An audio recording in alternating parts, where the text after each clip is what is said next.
Muchas gracias, de verdad, por asistir a esta cuarta sesión. Tengo el reto hoy de hablarles sobre la introducción de las innovaciones al mercado. Entonces voy a compartir la presentación. Me encantaría si en el camino hay preguntas o hay alguna inquietud o intervención que quieran hacer. Intentaré ser lo más concreta posible, pero sobre todo para que podamos dedicar tiempo a interactuar alrededor de la presentación. Mi nombre es María Fernanda Díaz, soy ingeniera industrial, trabajo en la Corporación Enlace y bueno, como les decía, tengo la responsabilidad de hablarles hoy en esta cuarta sesión sobre la innovación y las introducciones al mercado, que hace parte de cuatro sesiones de transferencia que ustedes han recibido previamente, una sobre innovación, otra donde hablaron un poco sobre ideación, y además de esto, también vieron evaluación, validación y prototipado. Para poder retomar esta sesión, quiero entonces con ustedes hacer un breve repaso de lo que denominamos la ruta de la innovación. En este momento nosotros estamos en este quinto punto de lo que les estoy mostrando en este momento. Primero, en las sesiones anteriores vieron identificación y exploración de oportunidades, el proceso para la generación de las ideas, cómo van a filtrar esas ideas, priorizarlas, elegir cuáles son las ideas determinantes para los proyectos de innovación, cómo se desarrollan, se experimentan y se validan los prototipos. Y ahora, después de tener esta validación y esta experimentación, vamos a hablar un poco sobre la introducción al mercado. De pronto, esta quinta temática es en la que muchos de los procesos de innovación no alcanzan a llegar. En el camino, bien vemos que al principio podemos generar un montón de ideas, ¿cierto? Generar una cantidad de, o identificar una cantidad de oportunidades y de necesidades que al final se concretan en otras ideas, pero siempre vamos viendo este embudo donde la viabilidad para poderlas ejecutar se reduce por temas financieros, por temas técnicos, tecnológicos, inclusive muchas veces por normativa o por reglamentación. Y luego ya cuando nos enfrentamos con estas ideas validadas, evaluadas y priorizadas y vamos a validarlas y a desarrollar nuestros prototipos, muchas veces también nos encontramos con este mismo sistema de creencias que nos permiten eliminar la posibilidad de poder continuar con el proceso de innovación. Entonces vamos a desarrollar un prototipo, pero no tenemos presupuesto para poderlos funcionales o no tenemos los aliados para poder desarrollar toda la idea que fue evaluada y que fue priorizada. Entonces, las ideas que llegan a este quinto punto, que es la introducción al mercado y que ya se han vuelto prototipos y que ya tienen un componente tangible, son valiosas, pero además han recibido un montón de inversión en tiempo, en talento humano dedicado a que lleguen a este momento y sobre todo en infraestructura de la empresa. Por eso la introducción al mercado a veces es uno de los puntos en los que empiezan a hacer una innovación inversa. Muchas veces miran esa viabilidad comercial y lo ponen en la identificación de las ideas, pero otras veces, como ustedes ya vieron en sesiones anteriores, llegan a prototipar y a validar sin haber tenido un contacto inicial con el mercado. Entonces, por eso, este punto de validación que es determinante y que fue lo que vieron en la tercera sesión, es con el repaso que voy a iniciar este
Hola, hola, Hola, perdón.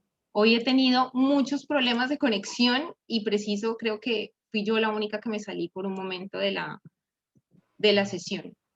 tranqui, ya te tenemos de nuevo. Bien, estaba contándoles la importancia del proceso de validación y que no siempre los usuarios, el proceso de validación lo que busca claramente es experimentar y saber si lo que estoy haciendo es lo que le está sirviendo al cliente final o al usuario. Y quería usar este momento para explicar que cuando hablamos de cliente y de usuario sabemos que no necesariamente es lo mismo y que en los procesos de validación puede ser más fácil acercarnos al uno o al otro. Hay industrias donde tenemos que los clientes y los usuarios no son los mismos, como por ejemplo, cuando hablamos de e-commerce, a veces quienes compran no necesariamente son quienes los usan. Imaginémonos que tenemos ventas en línea y todos los que nos compran para dar los regalos, o si estamos comprando prendas, hablaba, no sé si me alcanzaban a escuchar cuando les hablaban de la industria de la moda, que sobre todo cuando se le vende a personas de cierta edad, son sus hijos o sus familiares quienes hacen las compras por internet. Entonces, en los procesos de validación es importante que intentemos tener claridad quién es quien nos está evaluando y realimentando el desarrollo o la innovación, la invención que tenemos en este momento. Para que estas evidencias, que es lo que estamos buscando en el proceso de validación, nosotros tengamos la claridad del alcance y qué riesgos están allí ocultos, porque cuando los que nos evalúan son los usuarios, es bastante alentador los comentarios que ellos nos van a hacer, pero cuando los que nos dan la realimentación son los clientes, es posible que nunca han visto el producto y todo lo hacen basado en su imaginación.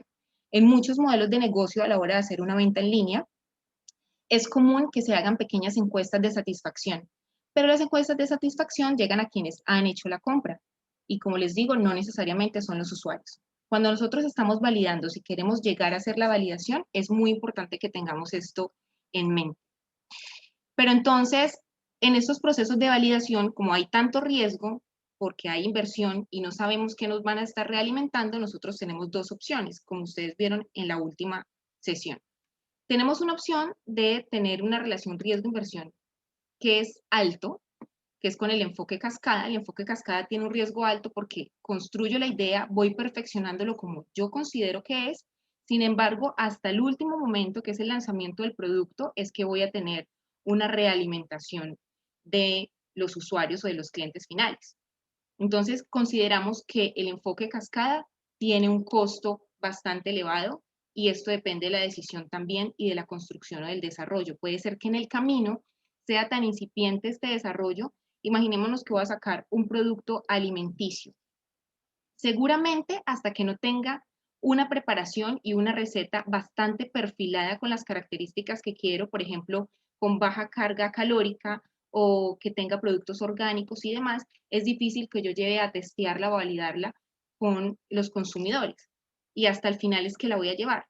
Entonces, es importante que podamos identificar algunas otras validaciones, como por ejemplo, lo que consideramos pruebas de humo, que es que a medida que nosotros vamos pensando en los atributos, vamos haciendo algunas interacciones con los futuros clientes o con los clientes potenciales para que nos determinen si están de acuerdo con esto. Por ejemplo, si realmente quieren, en el caso del producto del comestible, si se quiere que sea a base de productos orgánicos o que tengan cierto tipo de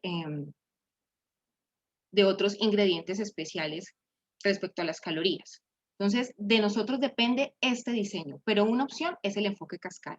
Tiene este alto riesgo y también es de alto costo. Sin embargo, las iteraciones, o sea, las veces que vamos a revisar el producto son limitadas. Muchas veces es una vez, tenemos realimentación, perfeccionamos y volvemos a lanzar. Otro enfoque con el que nosotros podemos desarrollar las validaciones es un enfoque itinerante. En este enfoque itinerante lo que hacemos son varias validaciones en las cuales con el tiempo experimentamos, nos contactamos con el cliente o con el usuario, volvemos a perfeccionar nuestro producto incorporando esos comentarios y realimentación y así sucesivamente hasta que el tiempo y el presupuesto nos indiquen que tenemos lo que denominamos un producto mínimo viable o algo que ya es vendible, algo que ya podemos lanzar al mercado, o sea, preparándonos para lo que en este momento nosotros vamos a revisar en esta sesión. En este enfoque ligero, donde hacemos varias iteraciones, pues el riesgo es bajo porque estamos en contacto permanente con los usuarios o clientes, y además los puntos de validación son varios, ¿no? Entonces son bastantes veces a diferencia del anterior. Sin embargo, cada una de estas iteraciones me va a aumentar a mí la cantidad de inversión o el dinero que tengo que invertir en el experimento, y por eso es importante que el diseño de cómo lo voy a llevar al mercado me optimice los recursos. Por ejemplo, volvamos otra vez a la idea de una empresa que produce comestibles.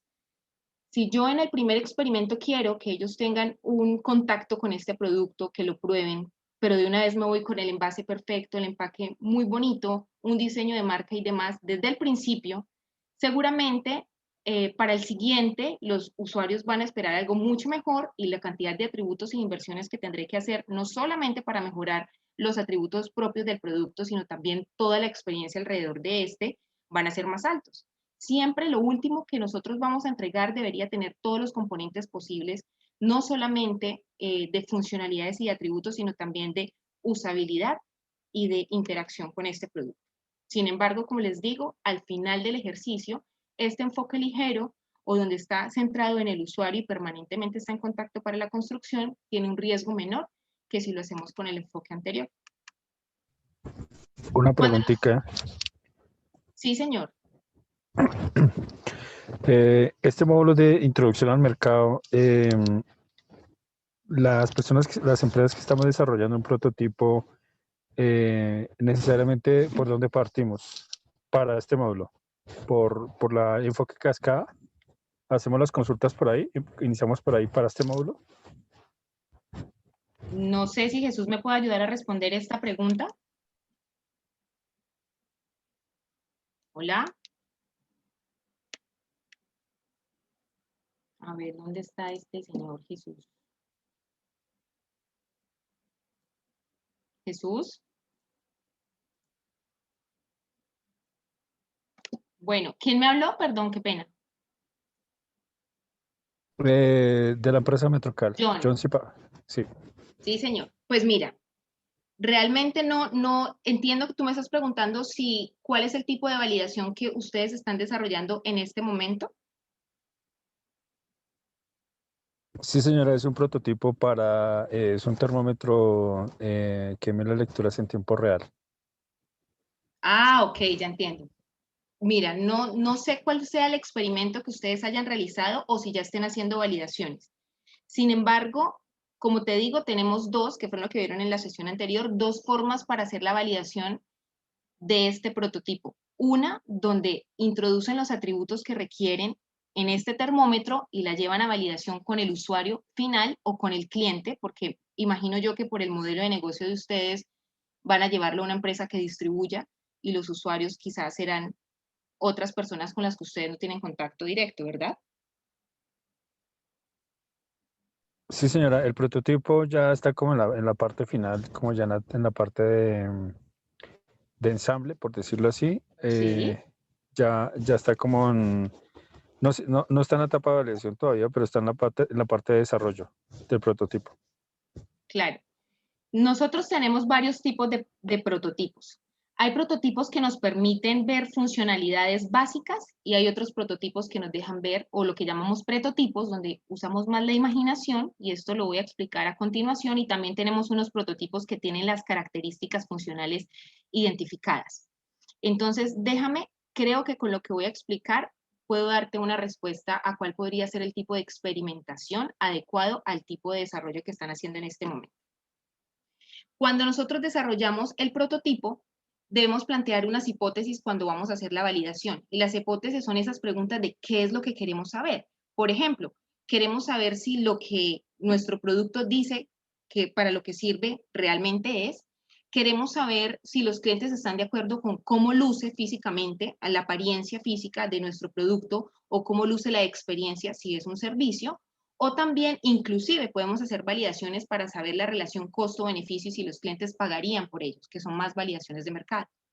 Entonces, debemos hacernos ciertas preguntas, que es lo que denominamos en esta diapositiva las hipótesis, para a partir de ellas, de acuerdo a lo que nosotros queremos saber, ver cuál es el procedimiento o cuál es la forma en la que llegaremos a los clientes o a los usuarios para que ellos tengan la experiencia y nos hagan la realimentación para nosotros ajustar el desarrollo que estamos haciendo en este momento, sea un producto o sea un servicio.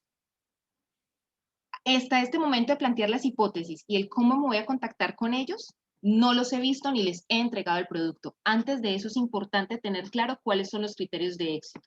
¿Qué quiere decir que son los criterios de éxito? Cuando tengo mi prototipo, yo ya sé qué es lo que quiero preguntar, sé de qué manera lo voy a preguntar, voy a decir, paro cuando tenga estas respuestas, cuando todo el mundo, por ejemplo, me dé realimentación positiva, o cuando el 90% de los usuarios o de los clientes estén de acuerdo con los atributos del prototipo, etcétera. Nosotros planteamos cuáles son los criterios de éxito. O digo, puedo parar en el momento, si uso un modelo en el que hago varias experimentaciones y varias validaciones con los clientes o usuarios, puedo decir, paro en el momento en el que los usuarios estén conformes y yo ya no haya gastado tanto presupuesto para la validación. Esto es único para cada empresa y para cada desarrollo, tanto las hipótesis como los procedimientos y cuáles son los criterios de éxito. Yo que permito que me respondan y digo, estoy conforme por cómo me ven mis futuros clientes, ¿no? Entonces, de nuevo, en esos experimentos de validación siempre están involucrados los clientes y los usuarios. Antes seguramente estábamos haciendo el desarrollo in-house o estábamos nosotros dentro de la empresa, seguramente como en el caso del termómetro que nos comenta John, seguramente estamos haciendo los desarrollos, eh, ensamblando nuestros productos y demás, pero no hemos tenido el contacto con el cliente o con el usuario. Hablamos de experimentación de validación cuando ellos ya entran a la ecuación.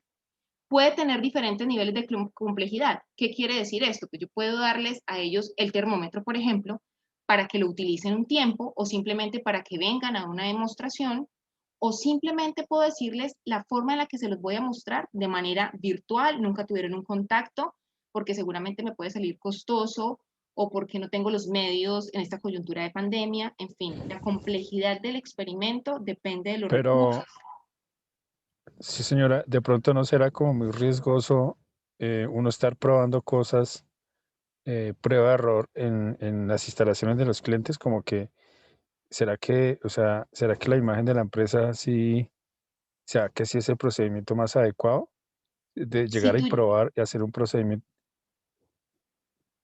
En el caso que tú nos comentas de un termómetro, seguramente para el tema de imagen, como tú lo dices, claramente, si tú vas a hacer que ellos, si tú vas a ir a la empresa a llevar tu prototipo para que ellos vean cómo es el proceso de desarrollo.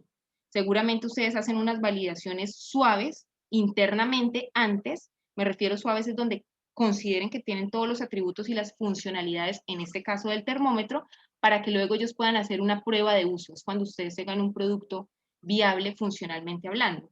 Pero no sé si estuviste en la sesión anterior, José Ricardo les mostraba el ejemplo de una validación de prototipo en la cual mostraban una impresora que era de cartón, ¿no? Entonces lo que le mostraban al cliente es cómo se va a ver la impresora, sin embargo no cómo funciona la impresora. Entonces, cuando nosotros definimos la complejidad, es justamente esto, lo que sea más adecuado para nuestro negocio, por supuesto, porque en este momento no estamos hablando de co-desarrollar con el cliente. Co-desarrollar con el cliente sería que ustedes o los clientes vengan a la empresa a desarrollar o que ustedes vayan a la empresa del cliente a desarrollar, que es como la pregunta que me dice, si es riesgoso de pronto que ellos nos vean en esta falla y en este error de pronto, o inclusive riesgos físicos en la experimentación. Eso sería co-desarrollar con nuestros clientes y no es algo que se podría haber pensado antes dependiendo del tipo de negocio. Seguramente en el que tú hablas, yo consideraría que no es lo más adecuado. Cuando estamos hablando de los experimentos de validación, es con el prototipo, como nosotros ya le hemos incorporado las características, si ellos quisieran adquirirlo. Es lo previo al mercado, ¿sí?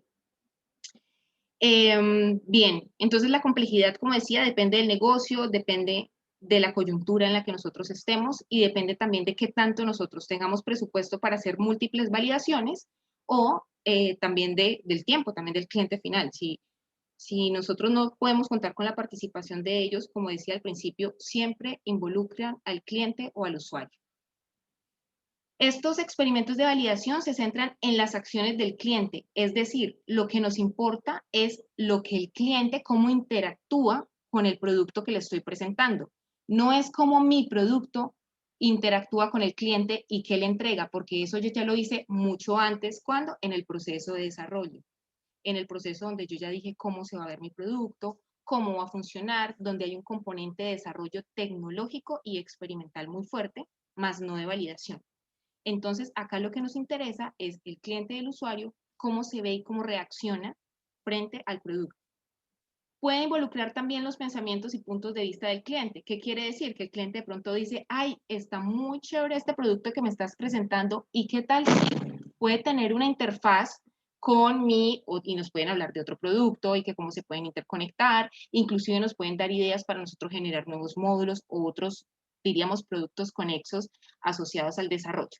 Eso quiere decir cuando les hablo que el proceso de experimentación y de validación permite que el cliente y el usuario me den sus puntos de vista, no solamente de mi producto, sino inclusive él puede soñar cómo mi producto puede interactuar con otros productos de ellos. Y finalmente, los experimentos de validación son iterativos, o sea, se pueden repetir tantas veces como el modelo que nosotros definamos, que vimos en las diapositivas anteriores, y permiten una acumulación de conocimiento. ¿Qué quiere decir esto? Que yo puedo decir, la primera vez que les mostré mi producto, les estaba hablando de cuáles son los atributos o las funciones que tiene. Puedo decir, me estoy inventando este teléfono y puedo llegar con un teléfono gigante que pese toneladas. Sin embargo, lo que yo estoy buscando es que ellos sepan qué es lo que va a hacer. En una segunda iteración, yo ya les digo, bueno, ustedes estuvieron de acuerdo, funciona, les gusta lo que esto haría, no les gustaba cómo se veía, pero ahora miren, esta es la forma y hablamos de los criterios de usabilidad y también de la apariencia, de cuál es el diseño y demás, me refiero a lo que ellos van a tener con lo que se van a contactar al final.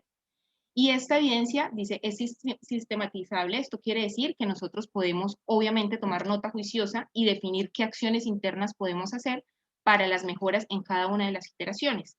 Esto requerirá presupuesto, requerirá tiempo también, y allí está la toma de decisiones de nosotros para saber qué tipo o qué prototipo y hasta qué punto vamos a parar esa validación. Entonces, John, frente a tu pregunta, de nuevo es muy importante saber que el proceso de experimentación y de validación es para ver el cliente cómo reacciona ante mi producto, de manera que en el caso del termómetro debería tener todos los atributos y las características que ustedes han planeado de alguna manera funcionando. Quizá de pronto la apariencia aún no. Voy a hacer énfasis en este tema del prototipo que también hace parte del repaso de la sesión anterior, donde voy a explicarles, como dice acá, un prototipo es una versión de un producto que muestra las funcionalidades clave, pero no es el producto final, ¿sí? No es como va a quedar al final, nos va a mostrar las funcionalidades clave para validar la solución del problema que nosotros identificamos en esa gestión de ideas, en esa lluvia, cuando dijimos vamos a irnos para desarrollar tal producto o tal servicio. Entonces el prototipo no tiene que estar perfecto y no es un producto final. Cuando nosotros hacemos un prototipo, tenemos la opción que les hablaba hace un momento de tener prototipos de baja o de alta fidelidad.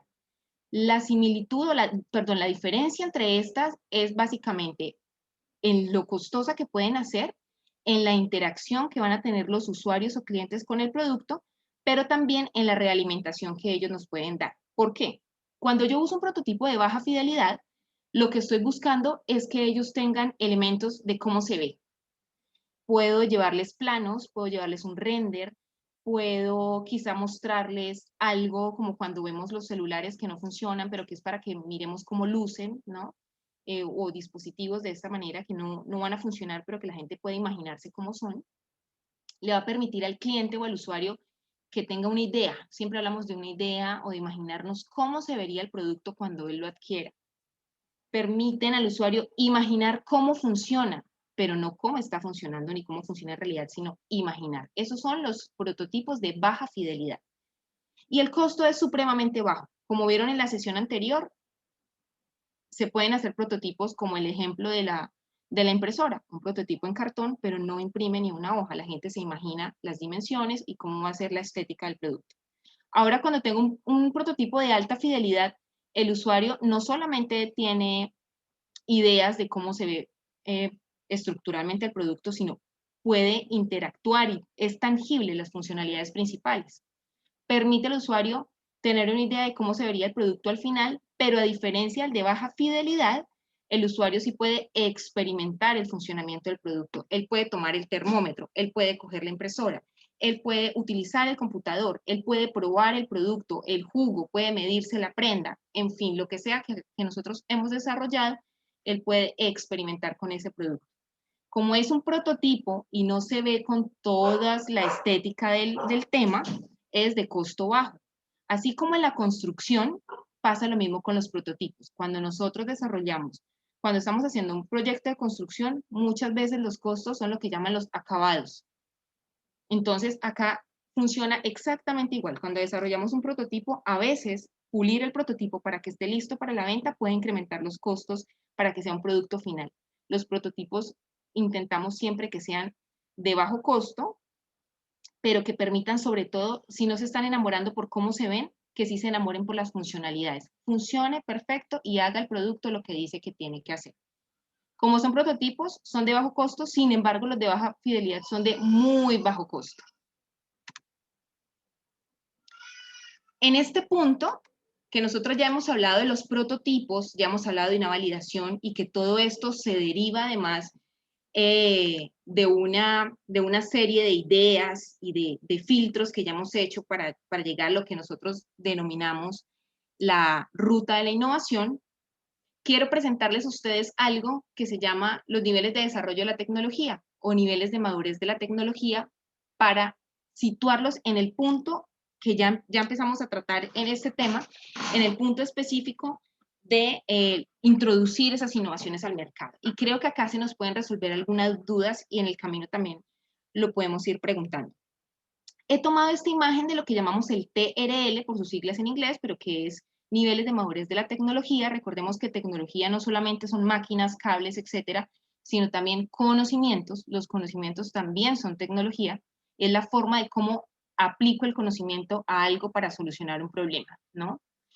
Cuando ustedes vieron en la segunda sesión la generación de ideas, este filtro de las ideas, estamos hablando de los TRL 1 y 2.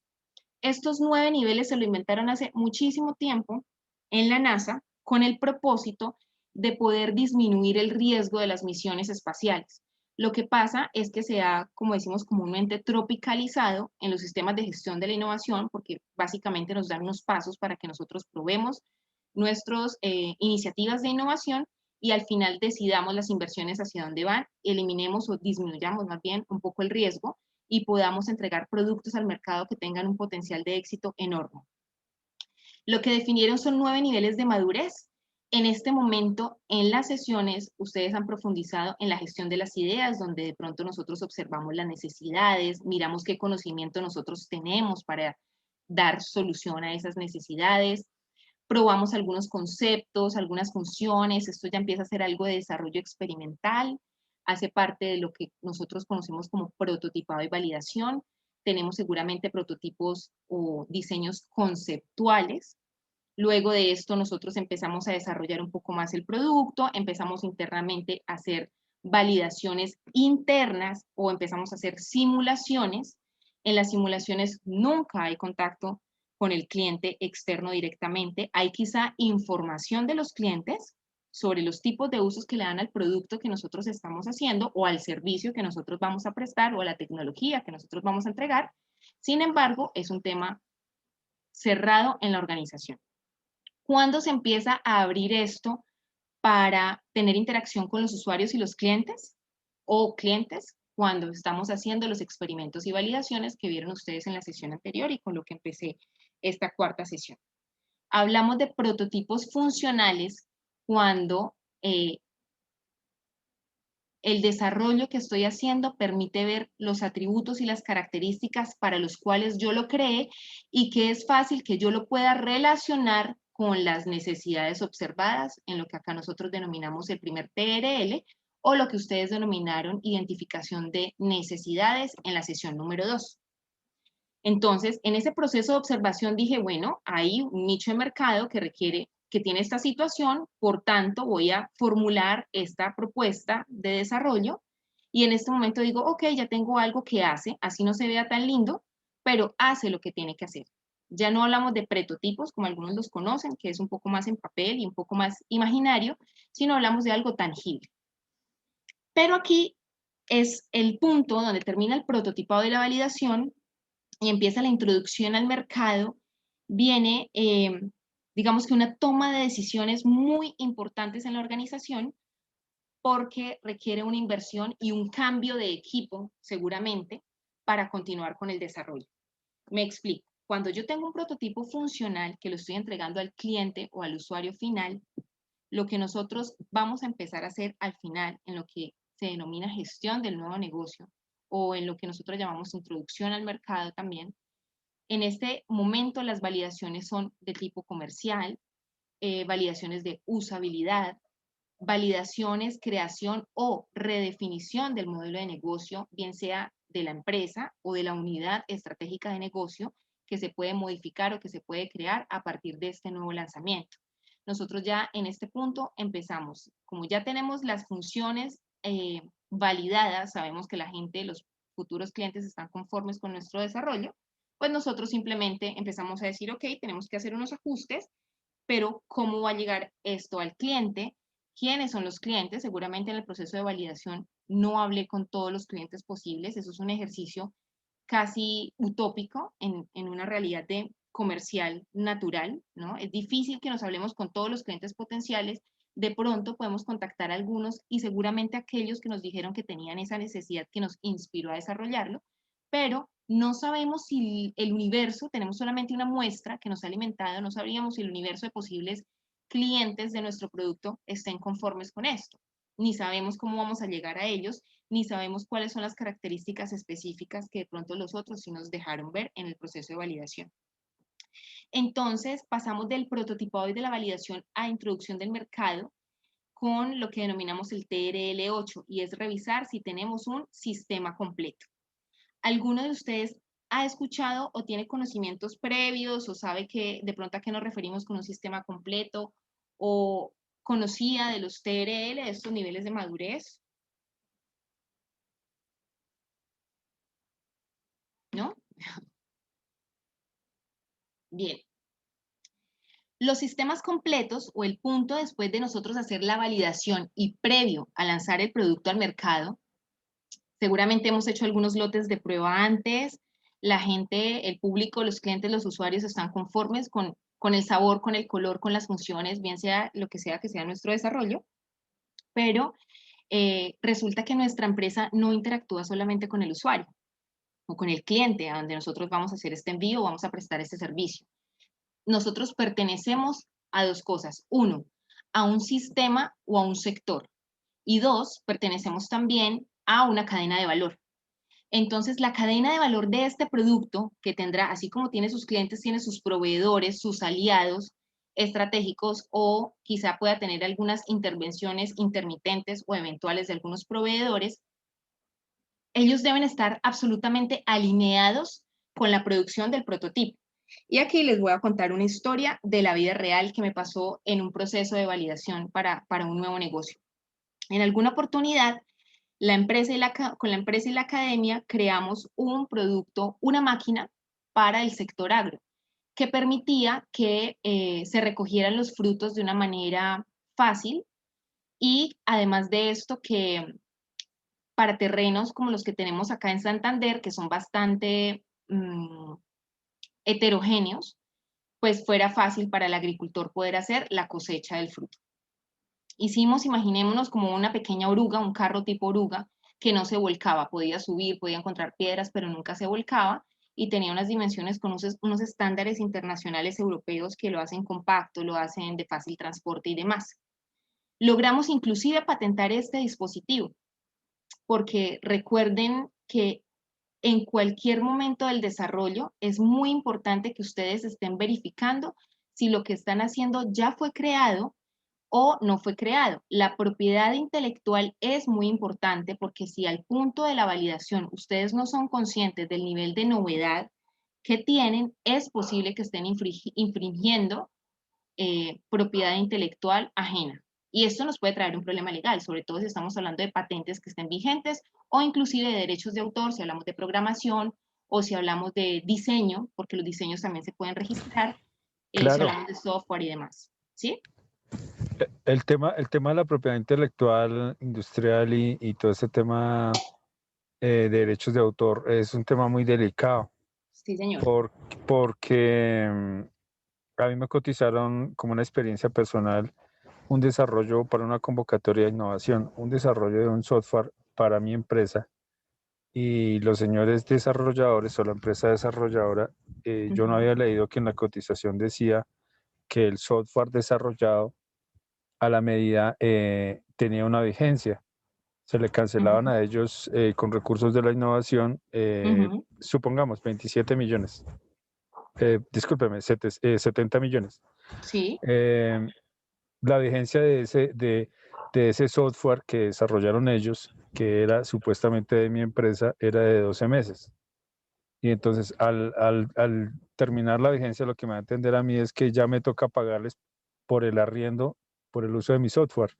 Entonces, definitivamente con ellos se rompió todo vínculo comercial, porque el objetivo de ellos era lucrarse o recibir, sí, a costa de los demás, y eso no tiene sentido.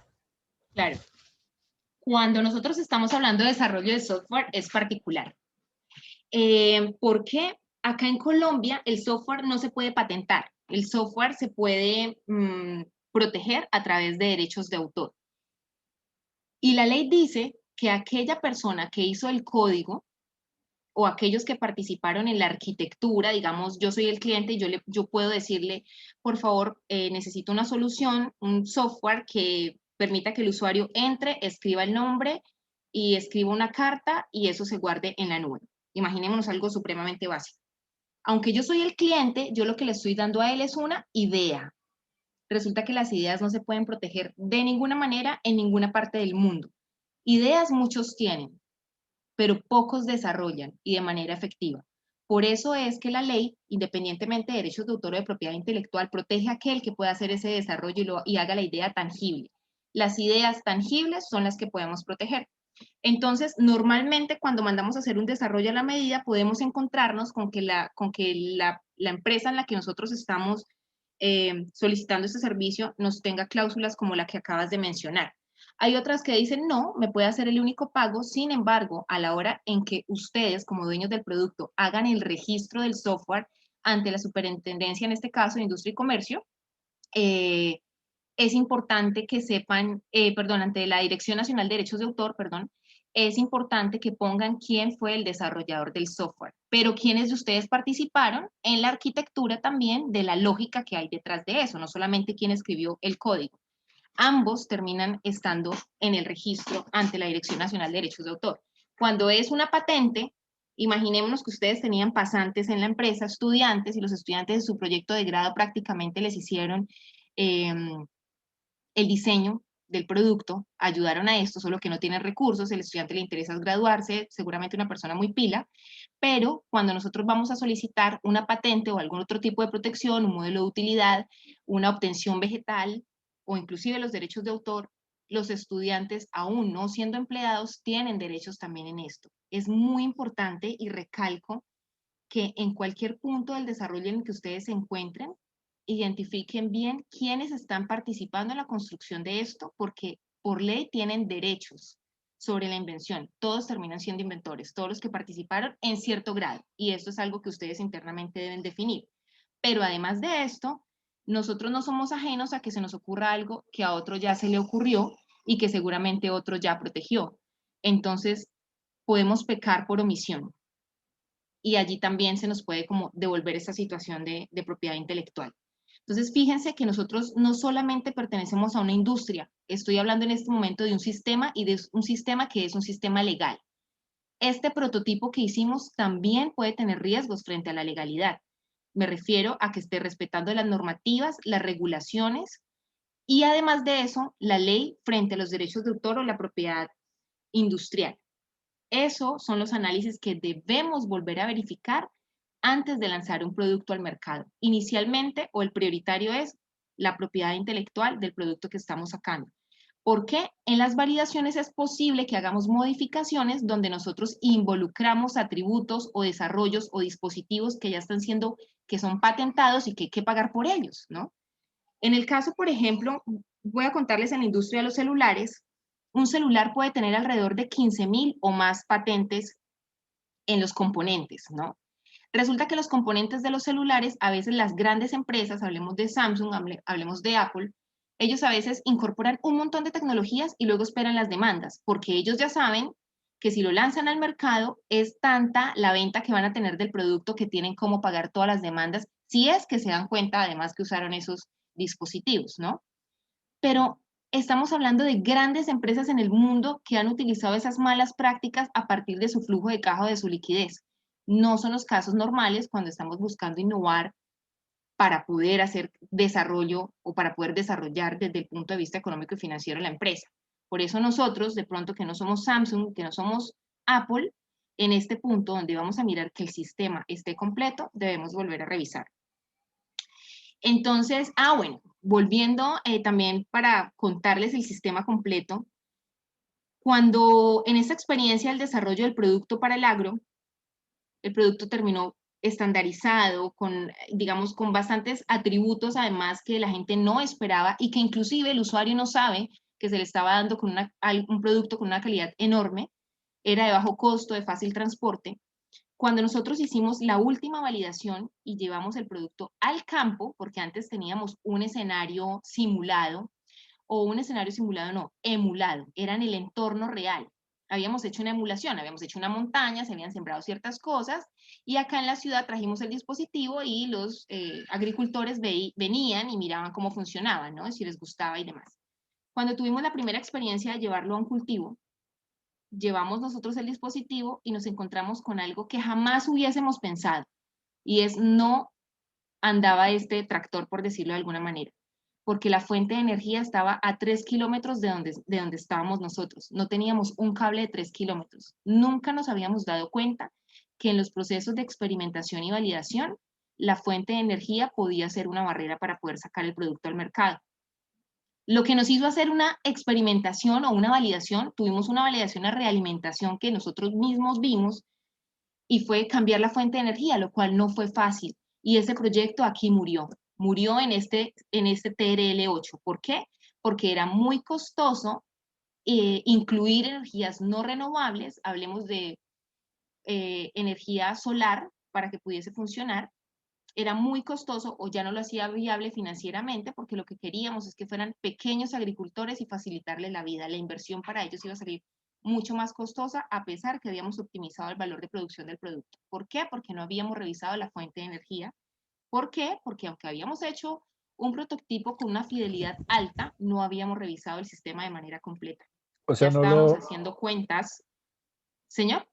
o sea, no lo pusieron en funcionamiento. Funcionó en las pruebas que hicimos, funcionaba perfecto, pero no, hoy en día tiene una patente, lleva más o menos 3 años patentado, pero la fuente de energía sigue siendo con electricidad, es muy pesado para ellos cargar una batería, ¿no? Y no está disponible para comercialización. Durante todo el proceso se desarrolló con empresas y con universidades que querían hacer la producción masiva, las empresas, pero ya no era viable financieramente. ¿Por qué? Porque no tuvimos en cuenta esa validación previa. Por eso el prototipo de validación es lo que conocemos como desarrollo tecnológico. Internamente simular, luego ojalá emular. Fíjate que es antes de ir a la empresa, emularlo. Y luego poder hacer esas otras validaciones directamente de las funciones son cruciales para que en el momento en que tú lleves el termómetro o la otra persona hizo una impresora y la lleve, o el otro está haciendo un tema, bueno, no sé, un servicio, lo que nosotros conocemos en mercadeo como los momentos de verdad o los true moments, ese contacto del cliente con el servicio, con el producto, no nos vaya a traer abajo esa introducción al mercado. Pero frente a esta historia que les estoy contando, efectivamente no se pudo lanzar el producto, nunca se hizo una producción en masa, unos prototipos muy bonitos, pero que la fuente de energía, cambiarla, era muy costosa, porque en las funciones del producto jamás nos imaginamos que un atributo importante era la conectividad. y allí murió. Y ustedes no quieren saber la cantidad de millones, la financiación, el montón de financiación que recibimos de instituciones y demás, y de cofinanciación que se dio de la empresa y de la academia. Fue mucho dinero el que se invirtió, pero allí quedó esta iniciativa. Entonces, repito, en los sistemas completos ya no solamente hablamos de cómo se ve el producto, de cómo se toma, de que si los tamaños son perfectos, que al cliente le parece muy bonito, que él va a tener dónde guardarlo, sino también empezamos a imaginarnos y cómo lo voy a transportar, cómo le voy a hacer la entrega del producto al cliente, cómo voy a relacionarme con los clientes que no me validaron el producto, que yo creo por mi estudio de mercado que existen y que me lo comprarían eventualmente, porque al principio yo identifiqué una necesidad y asumo que es una necesidad o para una empresa que será mi cliente de por vida y con esto es suficiente, o para muchas empresas que podrán ser mis clientes pero que no participaron en el proceso de validación. Entonces, todo esto se resume en algo que seguramente ustedes han visto múltiples veces y que han hecho en sus empresas, y es el modelo de negocio. Cuando nosotros tenemos estos TRLs 8 y 9, el 9 ya es netamente comercial. Nosotros hablamos que tenemos soluciones apropiadas, es decir, el cliente ya prácticamente le dice, tráigame lo que esto, yo ya sé cómo es que lo voy a utilizar, pero nosotros necesitamos en el punto de la introducción al mercado respondernos estas preguntas. 1. ¿La solución ha sido probada y demostrada con éxito en el entorno definido? ¿Qué es un entorno definido? No es en mi simulación, no es en lo que yo creo dentro de mi empresa que hice la emulación de cómo lo van a utilizar. Es ponerlo en funcionamiento donde funcionaría si me lo compraran. Es llevarlo a que lo testeen en la vida real, por decirlo de alguna manera. Entonces, allí nos preguntamos, ¿ya ha sucedido o no? Nosotros, por ejemplo, en la historia que les conté, no lo hicimos. Nosotros no nos hicimos esa pregunta de manera rigurosa. ¿Y qué pasó? Cuando lo llevamos, ni siquiera se pudo hacer la prueba porque no había cómo conectarlo. Entonces, fue algo vergonzoso. La otra pregunta es, ¿se han realizado todos los procesos de certificación requeridos? Es decir, yo hice este producto, pero ¿cuántos permisos para poder utilizarlo requiero porque está utilizando componentes tóxicos o porque genera residuos que son dañinos para el medio ambiente y que necesito avales para esto, o si fueran del tema de salud, o inclusive para la industria y para la forma y el manejo y la disposición previa a la venta que debo dar? Tengo los permisos de producción y tengo los permisos para que los usen mis clientes, tengo las certificaciones, tengo el INVIMA, tengo, en fin, todo esto. ¿Por qué? Porque a veces cuando nosotros creamos un nuevo producto que quizá no está muy relacionado con nuestro modelo de negocio o con el core de nuestro negocio, nos hacen falta cosas por aprender. Y en nuestras asesorías, si tenemos asesores en la empresa, recordemos que los asesores son personas que nos hablan y están directamente en nuestra organización, no son los consultores, son los que están allí, o los mismos expertos que tenemos dentro de la organización, se les puede pasar. Entonces, porque nunca nos hemos enfrentado a eso. Entonces, es importante hacernos la pregunta, ¿tenemos los permisos para poderlo producir? ¿Tenemos los permisos para que se pueda implementar? Y ahora, la última pregunta, que ya es un tema muy de negocio, es, ¿hemos calculado los costos de producción reales? ¿Qué son los costos de producción reales? Tener la estructura de costos de la producción y además de esto, si es posible, poder determinar cuánto me vale el esfuerzo de mercadeo y de ventas de este nuevo producto. ¿Por qué? Porque cuando nosotros tenemos desarrollos de prototipos, muchas veces cuando es un producto muy novedoso, la gente ni siquiera se ha imaginado que tiene esa necesidad. El mercado no nos está llamando para que hagamos el desarrollo. Nosotros en algunas ocasiones hacemos desarrollo que sabemos que les va a mejorar la calidad de vida pues a las empresas, a los clientes y demás. Entonces es una estrategia pull.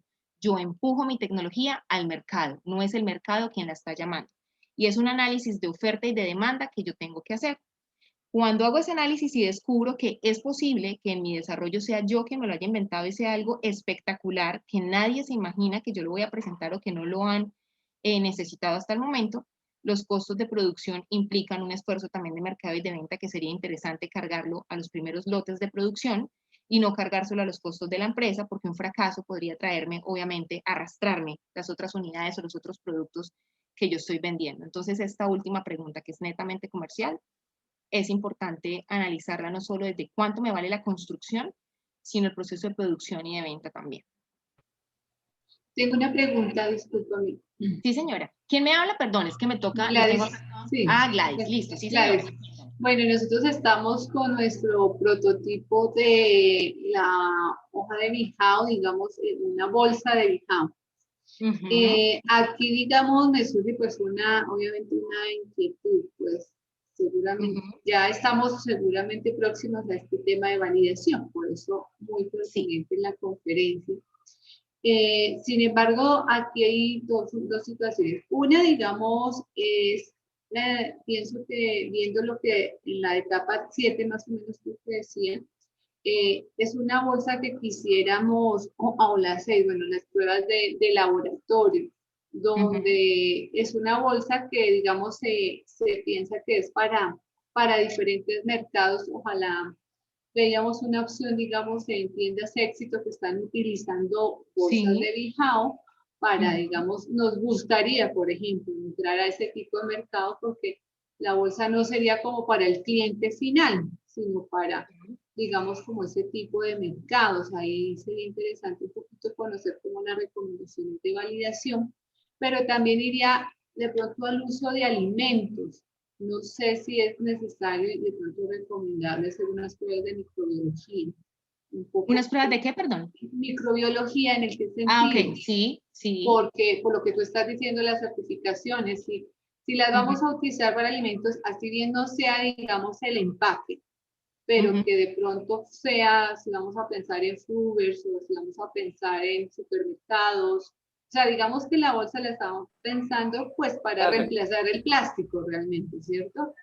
Que sea como esa opción. Entonces, por supuesto, pues que va a tener varios usos, pero seguramente el de alimentos también puede ser uno. Era como un poco la duda que teníamos para de pronto valoración para la validación. Sí. ¿Alguien estaba ahorita haciendo otra intervención en paralelo?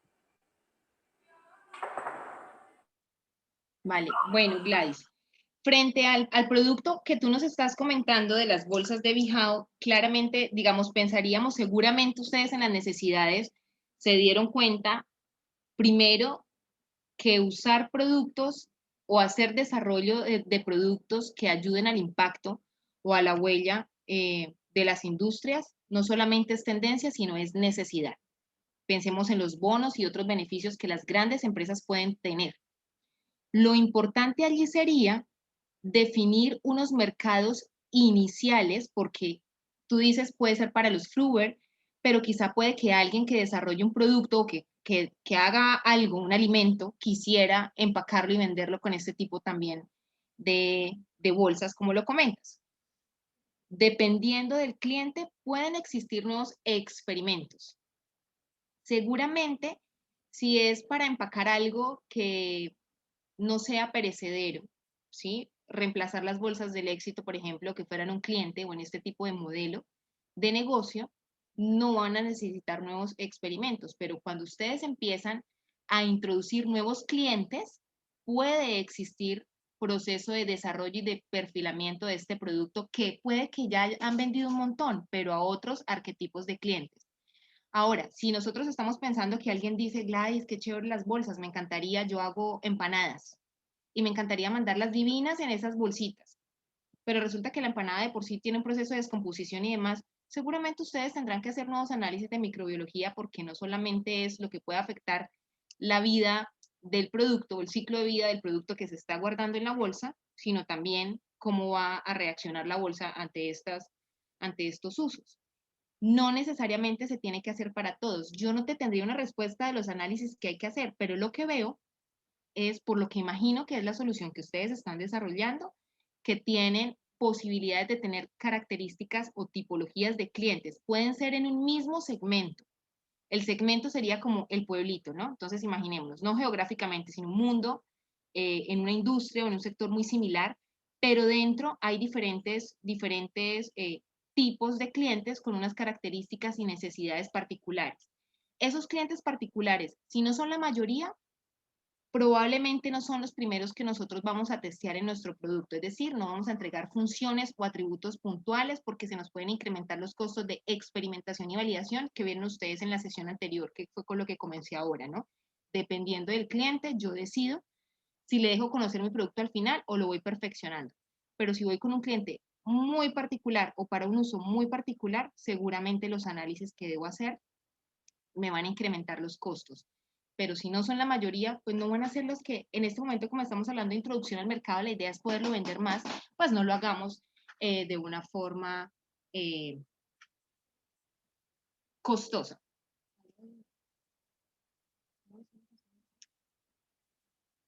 Entonces, sí, más o menos te pude resolver como la inquietud frente a los tipos de validaciones que podemos hacer.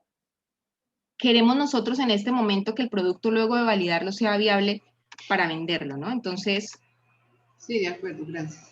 Entonces, deberíamos analizar si estos análisis que eventualmente hay que hacer para un cliente puntual, ese cliente es la mayoría, es el qué porcentaje, el estudio de mercados aquí es muy importante y por eso hoy vamos a cerrar esta jornada de transferencia viendo los modelos el modelo de negocio que deberíamos hacer cuando tenemos un nuevo producto, simplemente analizando unas preguntas por cada uno de los componentes.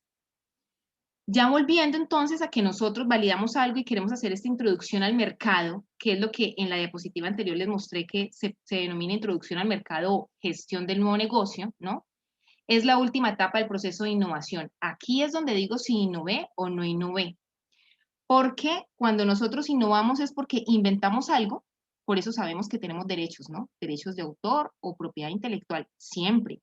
Si no lo inventé y los derechos son de otro, yo simplemente estoy haciendo quizá una mejora o quizá una adaptación de un producto que era para otro sector al mío, le estoy dando un nuevo uso, o sencillamente estoy haciendo una copia y no me he dado cuenta y ese es el mayor riesgo. Entonces, aquí nosotros se ejecuta agotando, este proceso de gestión de negocios se ejecuta agotando momentos de valoración, ya vimos, de negociación también y de transferencia e impacto. O sea, terminamos de hacer la introducción cuando yo ya sé cuánto me vale producirlo, protegerlo, validarlo, certificarlo, cuando yo ya sé cómo lo voy a vender, cuánto me pagarían por ello, cómo lo voy a entregar y qué impacto va a tener mi producto en el medio ambiente.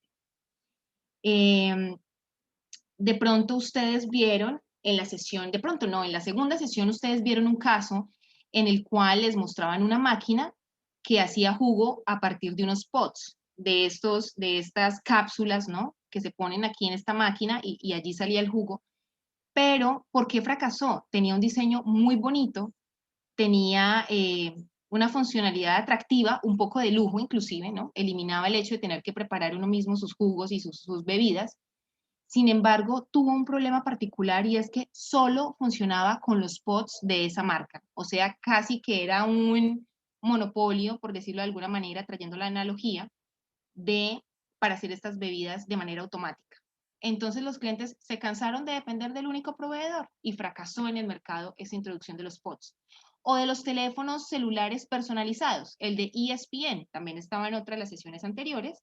¿Y por qué fracasó? Porque permitía el contenido solo a ESPN, no le permitía al usuario del celular ESPN de la cadena de deportes poder entrar a ver otros contenidos de otros canales y de otros temas. Entonces, limitaba al cliente. Lo que buscamos acá es que los usos puedan ser múltiples, pero dentro de la normativa, la legalidad y la viabilidad financiera de nuestro negocio. Ese impacto también deberíamos evaluarlo.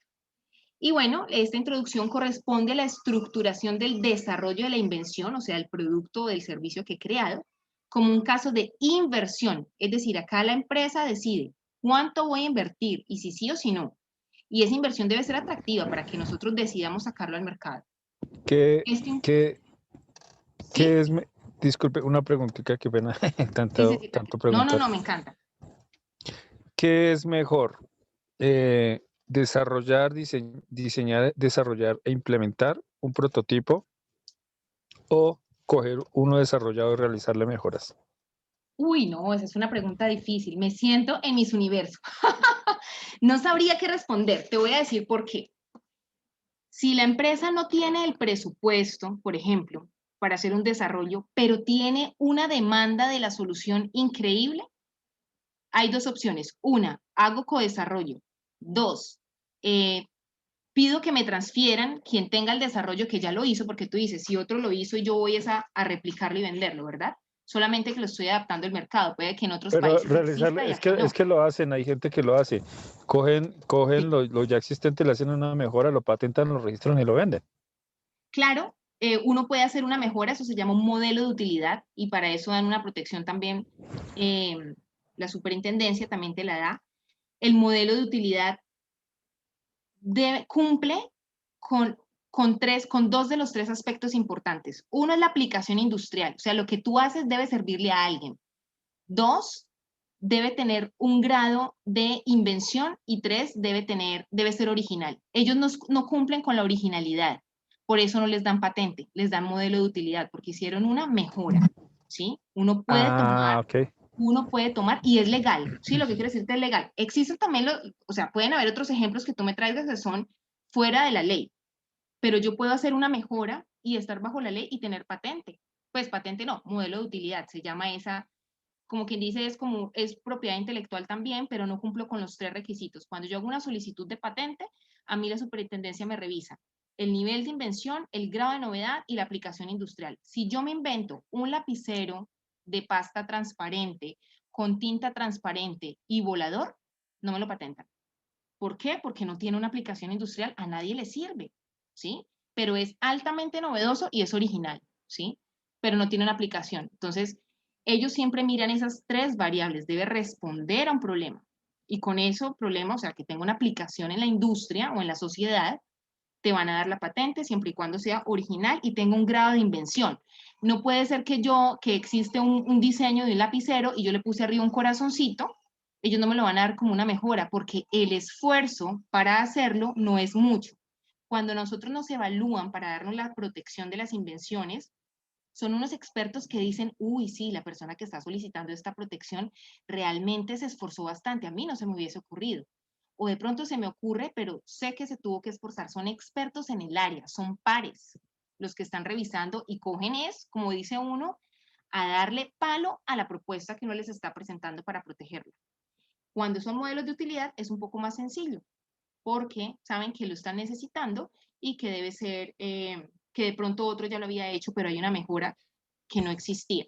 Y ahí Yo podemos creo tener que, sí protección. señora, yo creo que en el éxito de un prototipo es hacerlo desde cero. Desde cero, desarrollar cada etapa, cada módulo, hasta ponerlo en el mercado. Es un producto que se hizo desde cero, cumplió todas sus etapas del TRL, se Sí, puso en el mercado y va a perdurar en el tiempo. Muy seguramente va a tener problemas pero eso sí ya es como temas de mercado y todo ese tema, pero claro. ya el producto funcionará. Mientras que una persona, una empresa que coge un producto, lo mejora y lo implementa, pues le va a funcionar, sí, pero le va a funcionar durante un tiempo nomás y le va a tocar coger otra idea y hacer lo mismo Sí. para mantenerse en el mercado. Mientras que las empresas que arrancamos de ceros, con la investigación, consulta y todo ese tema, pues eso va a durar en el tiempo. Es posible, claro, porque ustedes tienen el control de toda la invención, ¿no? Sería profundizar más, digamos, ustedes son muy buenos en el cómo lo hacen, y ahora cuando hagan la introducción al mercado, la idea es que si ustedes mismos que desarrollaron este producto tienen los conocimientos de negocio, puedan avanzar en cuál es el modelo adecuado para comercializarlo, o pues que otros partners, socios de la empresa o externos los puedan acompañar en este proceso de construir el modelo de negocio adecuado y la viabilidad financiera para que ustedes conozcan al final del ejercicio cuántas unidades deben vender, cuántos millones hay que invertir o cuántos pesos hay que invertir para sacarlo al mercado. Pero en el caso que tú dices que se hace desde cero, claro, uno tiene el control de todo el desarrollo. Puede ser en algunos casos que sea más costoso, así tomamos una base y hacemos modelos de utilidad o mejoras. Lo que pasa es que hay que hacer una revisión en todo el tema de la propiedad intelectual, porque muchas veces coger algo que ya existe no es tan barato. A veces pedir esos licenciamientos para poderlo utilizar es costoso, a menos que lo hagan fuera de la ley, ¿no? Pero bien, entonces, sí, depende mucho de los casos. Al final de esta historia, ¿por qué nosotros deberíamos introducir al mercado? No solamente para decir que innovamos, porque ya sabemos que innovar es inventarnos algo que alguien nos compre o que genere un valor social, ¿cierto? Debe generar un valor social y seguramente dentro de poco el término de innovación va a evolucionar tanto que va a casarse y va a ser un matrimonio, mejor dicho, hasta que la muerte los separe entre sostenibilidad e innovación, algo que sea rentable, algo que sea amigable con el medio ambiente y algo que sea socialmente responsable, ¿no?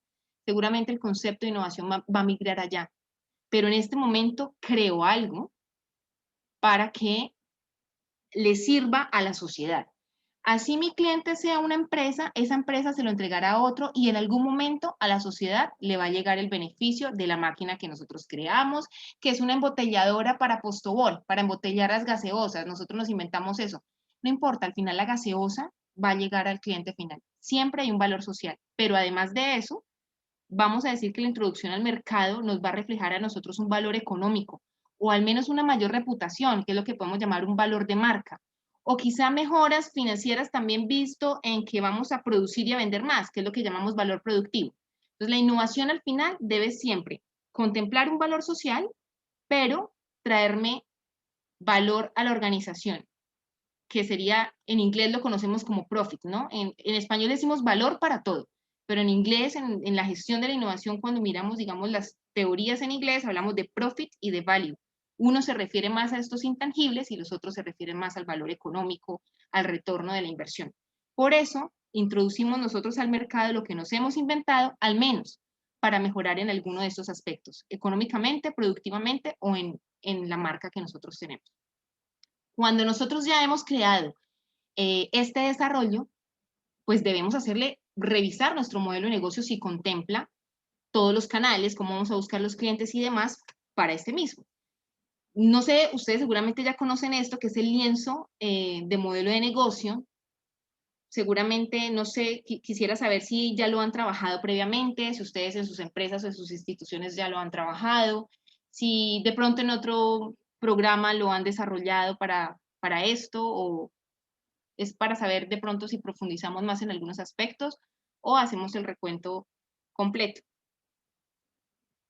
Quisiera saber si alguno es experto. Personalmente el modelo Canva sí lo hemos trabajado por medio del SENA. Sí, ajá. Hemos verificado cada módulo, pero es algo como muy extenso, no sé. La ingeniera No, como... es decir, el modelo de negocio de la empresa, sí, pero cuando nosotros hacemos la introducción de un nuevo producto, debemos hacer revisión de este modelo de negocio, porque como en este momento de introducción al mercado, como les decía, ya no estamos hablando tanto de las funcionalidades o de cómo vamos a validarlo o a prototiparlo y llevarlo para que nos lo realimenten, ya estamos hablando tenemos un producto que ya lo han revisado y que nosotros ahora queremos producir en masa o un servicio que queremos sacar y lanzar al mercado. En ese momento nosotros volvemos a revisar nuestro modelo de negocio. Si no tenemos el modelo de negocio de la empresa, de la institución o el corporativo, lo que nosotros podemos hacer es pensado al menos en el producto que estamos lanzando. Este lienzo, para de pronto aquellos que no lo han revisado, vemos muchas casillas, aliados, actividades clave, recursos claves, estructura de costos, comunicación, relación, segmento de clientes, la propuesta de valor, tiene una lógica para poder ser desarrollada. La lógica que sigue es, primero, nos vamos a enfocar en los clientes. Acuérdense que lo último que hicimos fue una validación directa con clientes y usuarios. Y fue la primera aclaración que hice al principio. Debemos ser conscientes si las personas o quienes nos han validado el producto son quienes los van a comprar, pero además lo van a usar, o solamente quienes los van a comprar. Imaginémonos una red de distribuidores, que fuera nuestra forma de venta. Los distribuidores nos los van a comprar a nosotros, nos dicen que es divino, espectacular, terminamos las validaciones, pero resulta que cuando ellos son quienes los venden, el tema no pegó. Nosotros debemos ser conscientes y en el diseño, la experimentación y la validación, hasta qué punto de análisis y de realimentación nosotros obtuvimos. Entonces, hago la aclaración es porque teóricamente eso se llama segmento de clientes, pero es posible que yo tenga elementos cuando los clientes no son necesariamente los usuarios, es posible que en la experimentación tuve elementos de ambos. Importante cuando tenemos el nuevo producto o el nuevo servicio, sé quiénes son mis clientes o sé para quiénes es que estamos creando valor, esos usuarios. quiénes son los clientes más importantes que yo tendría. ¿Por qué? Por ejemplo, ahorita Gladys decía las bolsas de Bijao, pero Gladys dice, ala, si nosotros se las vendemos a Almacenes Éxito, con que solo el Éxito y Carulla nos compren es suficiente, porque tampoco tenemos más capacidad de producción o por lo que sea, pero con eso sería suficiente. Es posible que yo pueda lanzarme a un único cliente que me pidió el producto, que yo ya sea la fija que me lo va a comprar, o sea, puedo vender una vez 100.000 millones o puedo vender 100 millones de veces ya 1 millón, ¿sí? Entonces, ¿cuáles son los más importantes? Y para mí, ¿qué es más importante? Ya yo lo defino como empresa. Serán más importantes los que impulsen mi marca, los que de pronto me den a conocer, los que me paguen más rápido, en fin, hay diferentes variables que yo tengo que determinar para la importancia de los clientes. Pero además, si tengo diferentes clientes, pensemos en el termómetro, me estoy imaginando yo, porque no trabajo en este proyecto, pero me estoy imaginando que pueden existir diferentes clientes, empresas clientes. Entonces, sé qué tienen en común esas empresas y qué les caracteriza, no solamente para qué van a usar el termómetro. La sonda alcanza a registrar temperaturas de -50 hasta 100 grados, creo. O sea, Ok, alcanza un segmento de mercado para cuartos de refrigeración, almacenes Éxito, donde claro. almacenan carne, es una diversidad de... Claro, hay diferentes tipos de clientes, ¿no? Porque también por los alcances de los atributos y de las funcionalidades del termómetro. ¿Qué les caracteriza a esos clientes? ¿Tienen algo en común? Por ejemplo, que son de la industria de alimentos o que son de la industria de oil and gas o que son grandes empresas o pequeñas. Ese tipo de características del cliente, no solamente de para qué van a usar mi producto, sino es del cliente propiamente, sería muy importante tenerlo. Y eso nos lo da un estudio de mercados. Puede ser un estudio de mercados sencillo, donde nosotros lo contactemos, tengamos algunos, o donde quizá algunos gremios, mesas de trabajo, mesas sectoriales, nos digan que existen y que tienen esa necesidad. No es que nos vamos a lanzar a hacer 10.000 encuestas a empresarios. No quiero decir con eso este ejercicio. Hay muchas formas en las que nosotros podríamos saber qué tienen en común las empresas. Todos pertenecen a la Cámara de Comercio. ¿Será que mis clientes son más bien informales? Porque yo soy una plataforma que les ayuda a gestionar redes sociales, me voy a inventar. Yo soy una empresa que tengo una solución que integra Facebook Business, Facebook de negocios con el WhatsApp, que eso existe, pero hay algunas que le van a prestar el servicio a pequeños negocios que no están formalizados y es válido. Yo puedo desarrollar mi producto, pero mis clientes resulta que no están formales. ¿Esto Pero qué es que el implica? tema el tema de las redes sociales, o sea, con el dueño de esa vaina, Mark Zuckerberg, ahora está cogiendo, es que todas las redes sociales, está comprando todas las empresas. Y pues en Estados Ajá, Unidos los competidores le están diciendo que qué pasó, porque es que se está adueñando de todo el mercado. Al comprar WhatsApp, al comprar, creo que por ahí compró otras aplicaciones.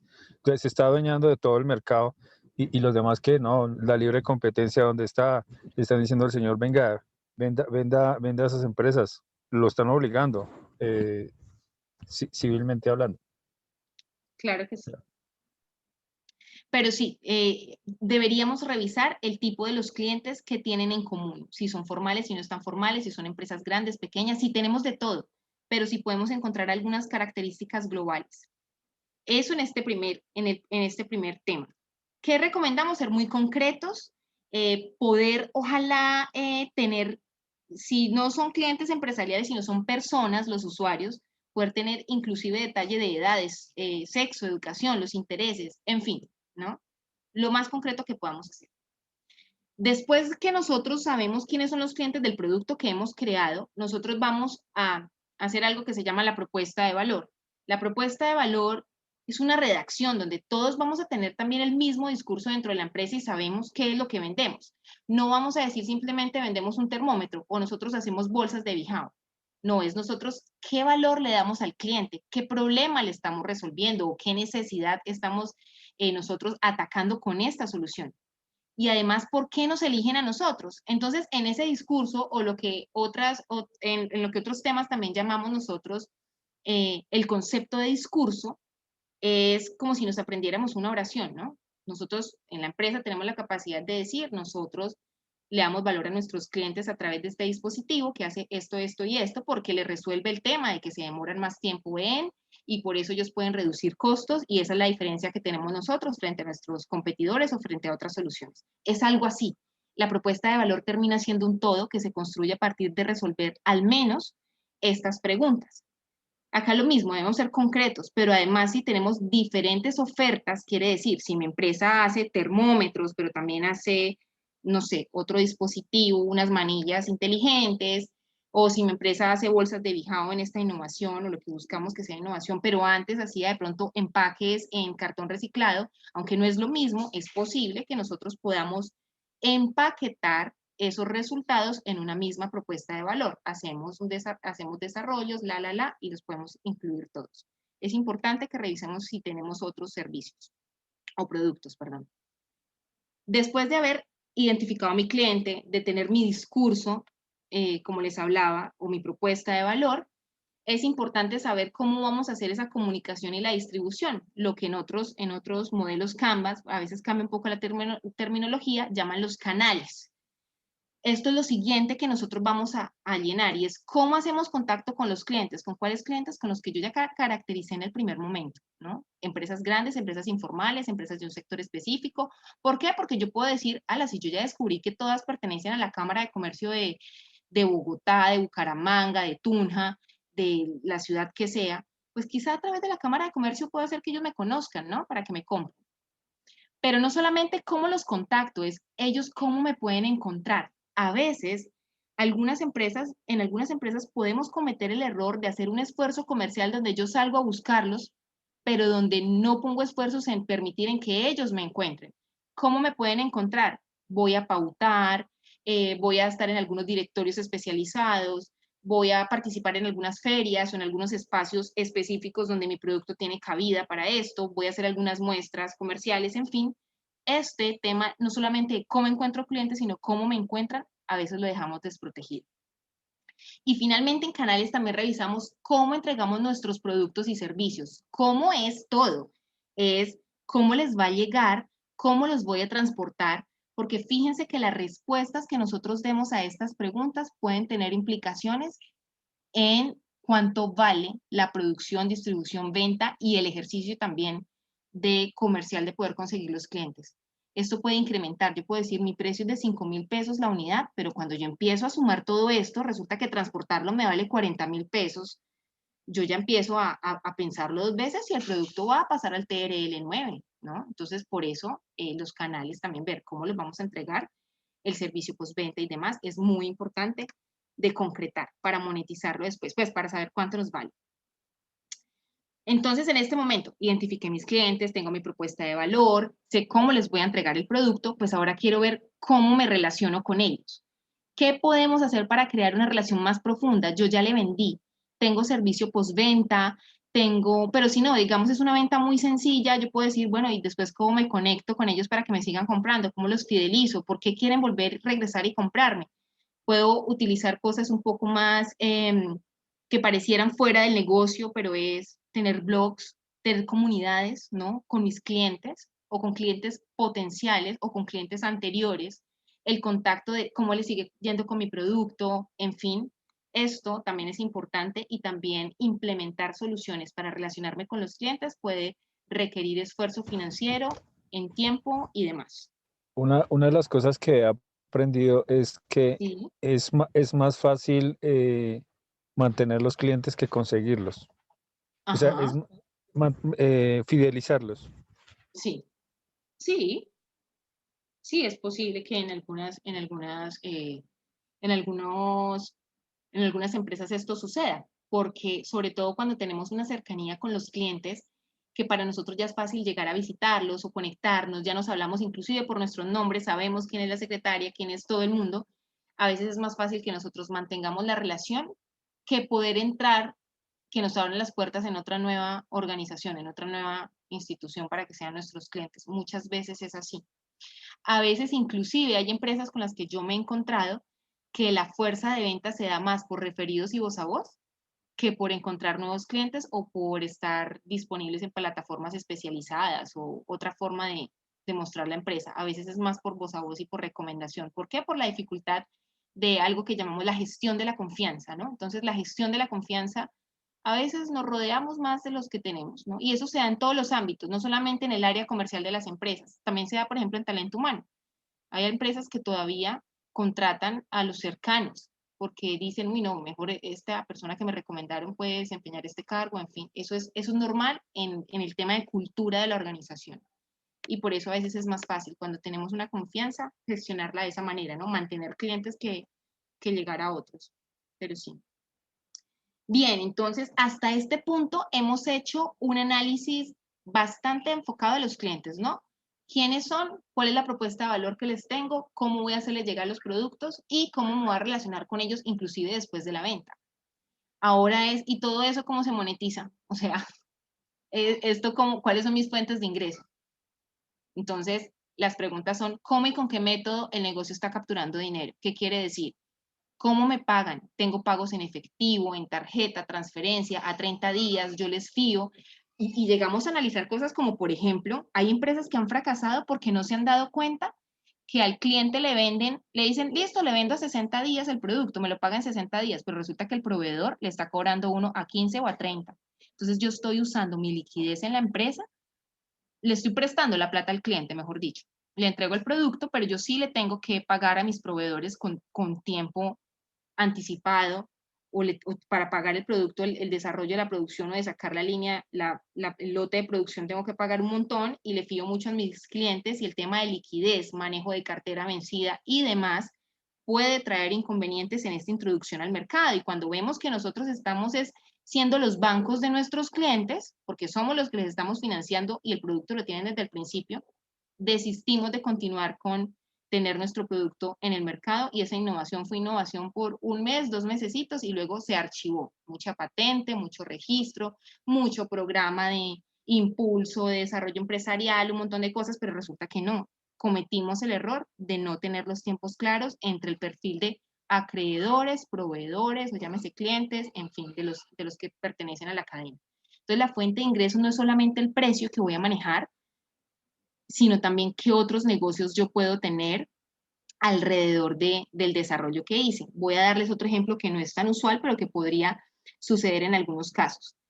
Hay empresas que usan, que te dicen, te vendo este producto, pero además de este producto tienes que hacerle un mantenimiento cada cierto tiempo y comienzan a tener servicios y productos conexos, ventas conexas. El cliente de ese producto empieza a ser necesario para insumos o para mantenimientos o para cosas que no estaban incluidos en la venta. Hay que tener un equilibrio, por supuesto, cuando incluimos estos atributos para que no nos pase como con el dispensador de jugos en pots. Todo el ciclo de gestión de ese activo o de esa maquinita para los pots hacía parte de la misma empresa. Pero sí podemos ingeniarnos de qué manera podemos dar flujo de caja y liquidez al negocio, al menos alrededor de esta innovación, para que podamos nosotros financiar clientes, pero cumpliendo a los proveedores y teniendo liquidez para nuestros compromisos y gastos administrativos, ¿no? Entonces, hay otras formas de ver si hay otras fuentes de ingresos. Y también cómo se registran los pagos. Hay algo importante, entonces voy a venderlos por internet. Tengo facturación electrónica, no la tengo. ¿Dentro de cuántos días voy a entregar la factura? Hay cuellos de botella que muchas veces hacen que la introducción al mercado no sea exitosa. Tenemos todo perfecto y cuando llega el servicio no tenemos cómo dar respuesta a los clientes. Por ejemplo, hace poco me pasó con un servicio en una institución de salud, sacamos un servicio con todo lo relacionado con las pruebas de COVID. Resulta que conseguimos proveedores muy buenos, el sitio de atención, de aplicación, servicio domiciliario y por hacer más, creamos una plataforma de pago, una pasarela de pagos en línea, ¿no? Resulta que lo tradicional en esa empresa es que la gente fuera a su examen de la prueba de COVID presencial. Pero bueno, con todo esto de los picos, se necesitó abrir el servicio a domicilio y para evitar el contacto, pues se abrió esta pasarela. Resulta que había gente que quería hacerse el examen en la sede de esta IPS, pero había hecho el pago en línea y le tocaba hacer la misma fila en la caja para que le verificaran si sí había pagado y le dieran permiso, pues le dijeran, vaya al consultorio tal a que le hicieran la prueba. Era un absurdo. ¿Por qué? Porque no se hizo un análisis de cómo el modelo de negocio registraba el pago. simplemente con creer en que el banco hiciera una pasarela de pagos era suficiente. Entonces, bueno, hicimos una pasarela de pagos. No, pero cuando la persona va a llegar, no se hicieron esas simulaciones de lo que veíamos antes del sistema completo. El sistema completo implica cómo mis clientes me van a pagar, cómo contabilidad de mi empresa va a facturar, cómo todo esto empieza a llegar y a veces desistimos de nuestra introducción al mercado por estos problemas. Ya empezamos ahora a analizar o a darle un tinte un poco más. Fíjense que al principio era más como de mercadeo, de entender al cliente, cómo voy a llegar, cómo la fidelizar. Ahora empezamos a dar un vuelco más hacia el tema financiero y hacia el tema interno de la organización.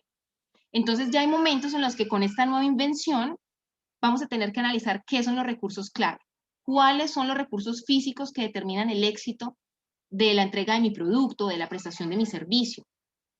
Algo muy parecido a lo que le conté ahora. Por ejemplo, vámonos otra vez al sector de la salud. Voy a prestar un nuevo servicio, ni siquiera pensemos en que es innovador, es que es tan básica esta pregunta. Voy a en el sector salud y voy a poner vacunas, ahora que lleguen las vacunas para el COVID, voy a ser un prestador, uno de los operadores. Resulta que sacan una reglamentación que yo ya tuve que haber visto anteriormente, ¿no? Anteriormente yo tuve que haber visto las leyes y la reglamentación y con las vacunas del COVID ahora te piden que cuando te vacunen debes tener entre 10 y 15 20 minutos de observación, o sea, la persona llega, se registra, le explican todo lo de la vacuna, debe firmar ese consentimiento, etcétera, le ponen la vacuna y debe estar en el sitio entre 10 y 30 minutos y eso se determina pues la situación, las alergias, una serie de elementos. Pero resulta que yo tengo que tener a la persona sentada allí. ¿Cuántas personas puedo vacunar? ¿Tengo el espacio físico para eso? ¿Tengo las sillas reclinables? ¿Tengo los separadores de los pacientes? ¿Tengo las personas que los van a vigilar porque la ley me pide eso? Entonces, cuando yo hago una introducción de un producto o servicio al mercado, debo analizar los recursos físicos porque muchas veces no creo. Otro ejemplo, vámonos a producto. Acabo de dar un ejemplo de servicio. Si tengo un producto y digo, perfecto, este producto nos va a volver multimillonarios, la empresa va a ser lo que nunca ha sido, vamos, mejor dicho, a cotizar en la bolsa porque esto es lo máximo que hemos hecho, vamos a hacer 10 millones de unidades de este producto. ¿Tengo dónde almacenarlos? ¿Me toca ahora invertir 100 millones para hacer una bodega para meter mis productos? ¿Hay un espacio donde guardarlo? Entonces, esos recursos clave, ese análisis desde lo físico, lo tecnológico, por ejemplo, si quiero hacer una pasarela de pagos, en fin, los recursos humanos para el desarrollo, para la fuerza de ventas, para el mantenimiento, servicio postventa, etcétera. Y los conocimientos también, no solamente en términos de recursos, sino los conocimientos que debo tener. O sea, ahora requiero a alguien que sepa ¿no? La persona que vende los servicios, yo la contraté, el producto, el termómetro, ¿no? El que va a salir a vender el termómetro es el mismo creador del termómetro, es como va a ir a vender prácticamente a su hijo y conoce todo, o tengo ahora que hacer formación del personal comercial, o el que conoce la hoja de bijao. Entonces, el negocio se creció tanto que tengo que ir a conseguir a varios, realmente quienes van a salir a vender. Tengo yo los conocimientos estandarizados, el discurso que les comentaba al principio, la propuesta de valor, tienen todo esto al menos para cerrar el negocio. Ahora hablemos de los que tienen que administrar, los que tienen que transportar el producto, los que tienen que empacar las bolsas, que no las vayan a dañar o que no las vayan a entregar de cierta forma. O sea, hay una serie de conocimientos que podría en mayor o menor medida ser relevante o ser clave a la hora de determinar cómo este producto novedoso va a salir al mercado para hacer innovación. Esos son los análisis que hacemos en nuestros recursos clave. Pero así como hay recursos, tenemos también otras actividades clave. ¿Qué tenemos que hacer para entregar nuestro producto o servicio? O sea, ¿yo qué tengo que hacer para entregarlo? O sea, ya me lo compraron, ¿no? ¿Cuáles son las actividades clave para producirlo o para servirlo, ¿no? Lo que hablamos a veces como producción o servición. ¿Qué es lo que yo tengo que hacer para que este producto exista? O lo que la empresa tiene que hacer para que este producto o servicio exista. Tengo que llamar 15 días antes a Microsoft para que le activen al nuevo cliente la nube para el software que me compró. Porque si yo vendo el software y resulta que me di cuenta que una actividad clave es llamar a mi proveedor para que me venda más unidades de servicio en la nube y no lo hice a tiempo, pues mi cliente ya viene quejándose, seguramente hasta con cláusulas y demás. Entonces, es importante saber lo que yo tengo que hacer para poder hacer la producción o la prestación del servicio. ¿Cuáles son las actividades para relacionarnos con nuestros clientes? Si bien antes se mira cómo podemos fidelizarlos, acá es las actividades específicas. Por ejemplo, en desarrollo de material en línea o llamadas por WhatsApp y seguimiento, o enviarles alguna promoción y algún descuento para los clientes actuales, para futuros clientes, un plan de referidos, en fin, o sea, ya es decir, cómo es ese plan de fidelización o cómo es ese plan de cierre de ventas, entre otros. Y cuáles son las actividades clave para el proceso de venta y postventa. Actividades clave del proceso postventa. Si a mí en este momento 5 clientes se me quejan que las bolsas se les rompieron y no tenían la resistencia de X kilos que yo tenía en mi promesa de venta, ¿qué voy a hacer? Tengo que pensar los escenarios de cómo va a ser ese servicio técnico o ese servicio postventa o cómo voy a responderle a mis clientes pensando en que podría sucederle a varios, porque sucedió algo que no teníamos contemplado y si bien ya teníamos muy validado el producto, pues a medida del tiempo, los usos y ya es responsabilidad de los clientes pueden hacer que tengamos fallas y tengamos que responder. Soy consciente que eso existe, soy consciente que hay un servicio postventa. ¿Qué pasa si me compran y yo envío y salió la mitad dañado? Venía bien, pero algo pasó, todos se tiran la bola, nadie dice de quién fue la culpa, ¿cómo hago yo para responder? ¿Sí? Esas son actividades clave eh, a la hora de tener el modelo de negocio. Y ya casi vamos a terminar, es importante también mirar los aliados y los socios clave.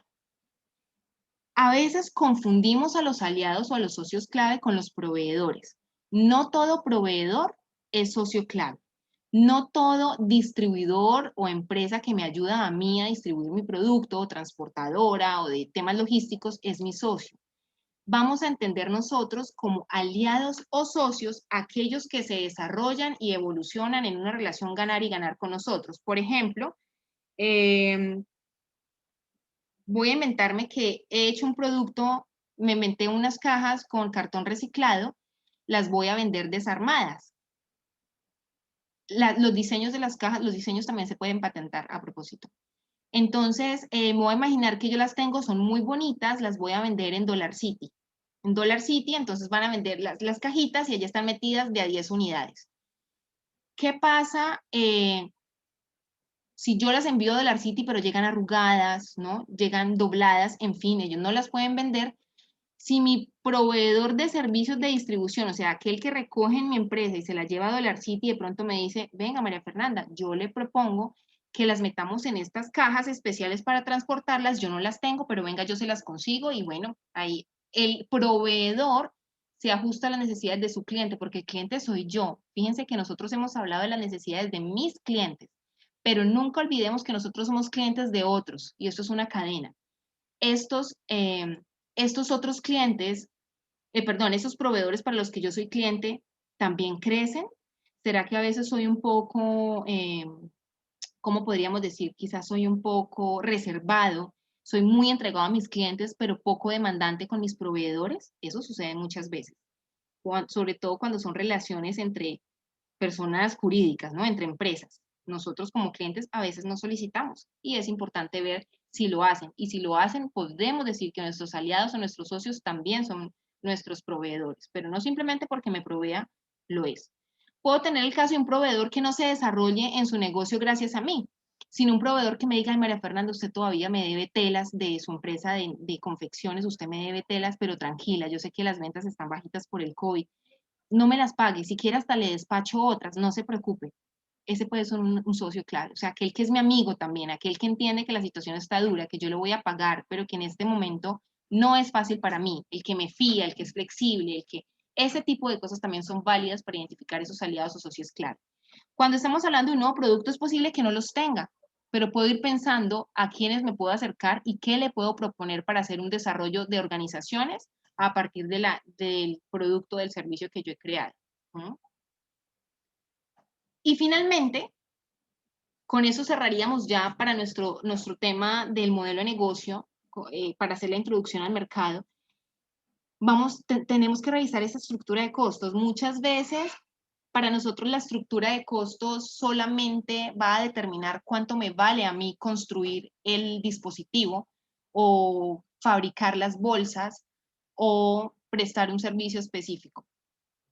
Resulta que cuando tenemos la introducción de un nuevo producto o servicio, una innovación, Les hablaba hace un momento que a veces hay esfuerzos de mercadeo, esfuerzos de infraestructura, que tengo que crecer mi planta, tengo que hacer una bodega, tengo que contratar más gente, tengo que tener personas especializadas en mis productos para que me ayuden a venderlo porque nadie lo conoce, porque resulta que en mi escenario los clientes no me lo pidieron. Solo un par de clientes me contaron, yo estoy haciendo una estrategia push market, o sea, yo estoy llevándole al mercado y haciéndole que me necesiten, ¿sí? Entonces, con toda esta serie de elementos, hay otros costos que no tengo relacionados. Por ejemplo, los gastos administrativos nuevos o también entender cuáles son nuestros gastos más altos. Todos los gastos de mi empresa, de mi negocio, se están yendo en personal o se están yendo en infraestructura o en redes sociales, en fuerza de mercadeo comercial, ¿sí? Y también la pregunta, ¿cómo puedo optimizarlos? Y ojalá reducir esos costos de producción, de funcionamiento y demás que se elevaron por tener este nuevo elemento. No sé si a ustedes les pasaron, los que estuvieron en teletrabajo, los que están en teletrabajo con todo este tema de la pandemia, que los servicios de la casa se subieron. Ahora imaginémonos que ustedes van a contratar a más personas y tienen porque crearon un nuevo producto y no solamente tienen que hacer cambios en infraestructura, sino también tienen que crear puesto de trabajo, que comprar el escritorio, la silla y demás. O sea, hay una inversión para hacer la introducción al mercado muy importante que a veces le cargamos a todo el negocio, que hacemos esas implementaciones, pero no somos conscientes que fue directamente agregado a la iniciativa que tuvimos y a la decisión de inversión en ese desarrollo. Entonces, esto es lo que sucede. Estos son, digamos, los elementos clave. Estas son las preguntas que he diseñado como preguntas orientadoras, pero basados a partir de este nuevo producto. Y la lógica que hemos seguido, al principio les mostré el modelo, ¿no?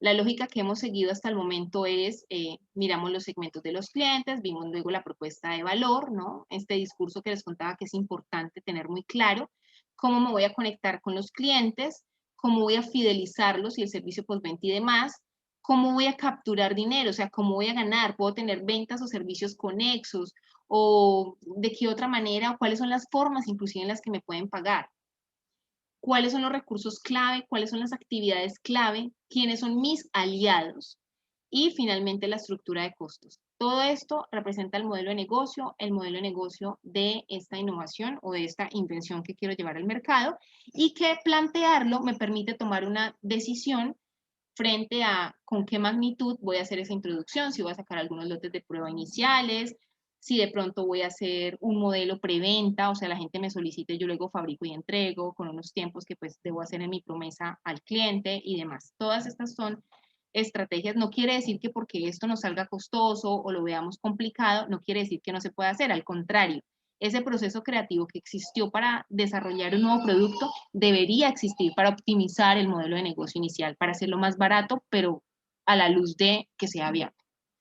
Entonces, esto es lo que quería compartirles hoy. No sé si tengan algunas preguntas o retomo, ¿no? Retomo acá los elementos que hemos hablado. Quisiera escucharlos.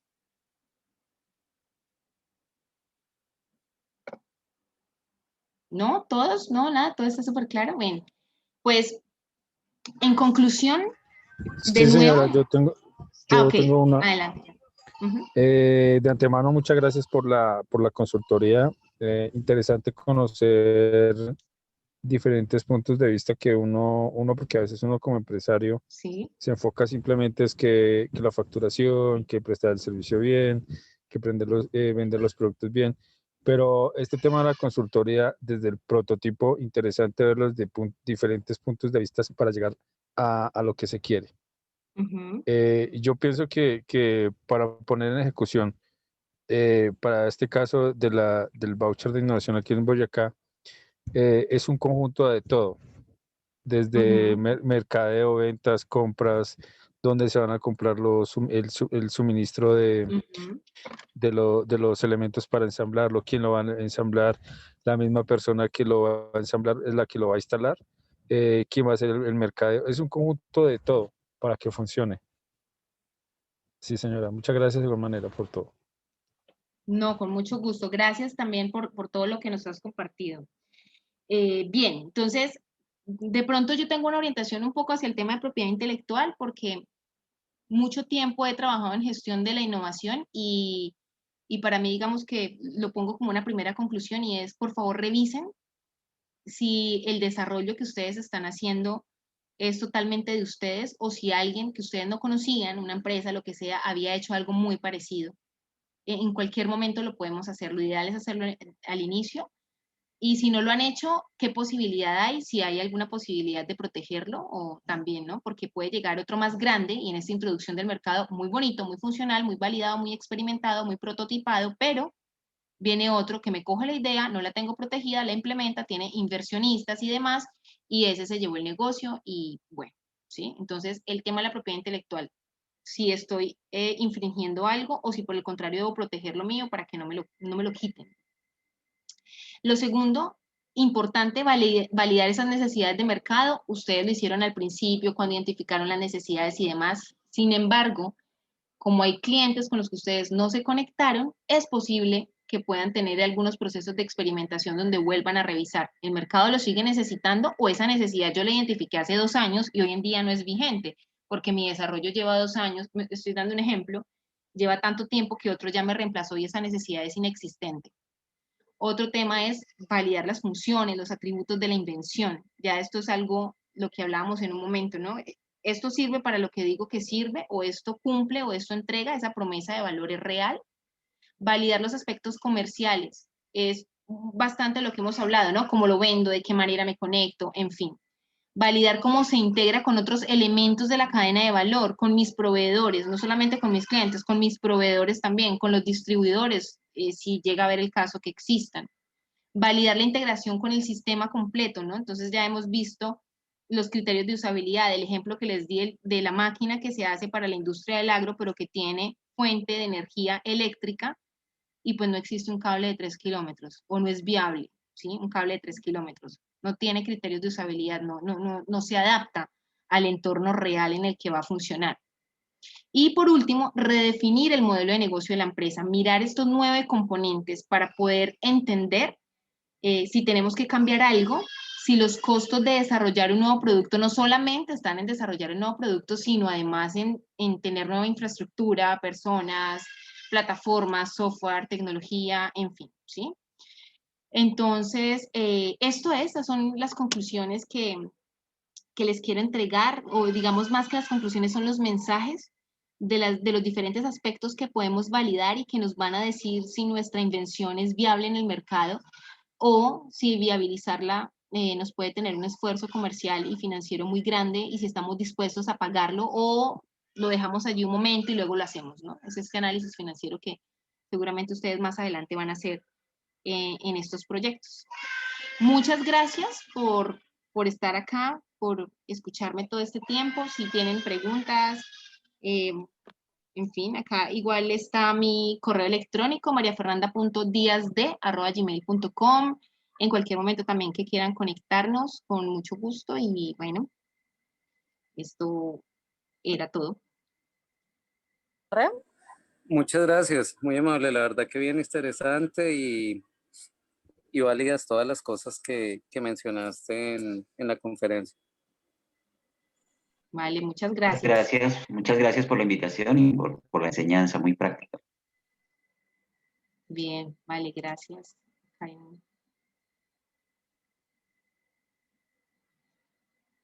Bueno, muchas gracias. Y siempre a la orden de ustedes, como les digo, acá está mi correo electrónico y que pasen un feliz resto de semana, ¿no? Muchos éxitos en los proyectos que vienen desarrollando. Gracias, María Fernanda. Muchas gracias, sí, señora. Gracias. Bien.